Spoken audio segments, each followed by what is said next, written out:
ஓம் ஸ்ரீ குருப்ப நமக. ஸ்ரீ மகா பெரியவா சரணம். சக்தி டிவைன் குரூப் சத்சங்கம் இன்று சனிக்கிழமை மாலை தொடங்கியது. வழக்கம் போல் நடந்தது என்று சொல்ல முடியாது. இது முழுக்க முழுக்க ஒரு தெய்வீக அனுபவம்.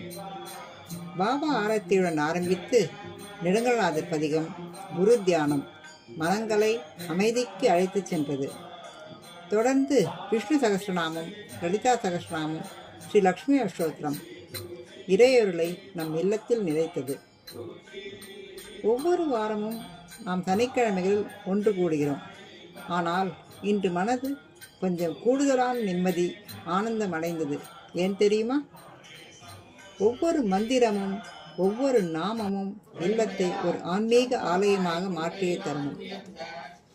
அந்த தெய்வீக சூழலில் அனைவரின் முகங்களிலும் ஒரே நிம்மதி, ஒரே பக்தி. பாராயணமாக மட்டும் இல்லாமல் ஒவ்வொரு வார்த்தையும் ஒரு பிரார்த்தனையாக, ஒவ்வொரு ராகமும் ஒரு ஆசீர்வாதமாக நம் உள்ளத்தில் இறங்கியது. குரல் உயர்ந்தது, ஆனால் அகங்காரம் இல்லை.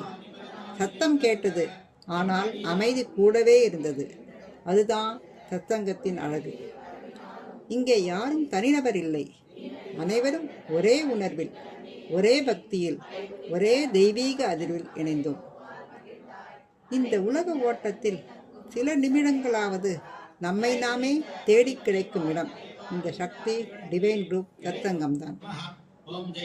ஆனால் இதோடு சத்சங்கம் முடியவில்லை. அதற்கு பிறகு நடந்தது மிகவும் எக்ஸ்ட்ராடினரி. சக்தி டிவைன் குரூப் சத்சங்கம் மெம்பர்ஸின் அற்புதமான வெளிப்பாடு. அதை நாளை பகுதி 2 பகிர்கிறேன். மிஸ் பண்ணாதீங்க. Stay tune. ஜெய ஜெயசங்கர, ஹரஹர சங்கர.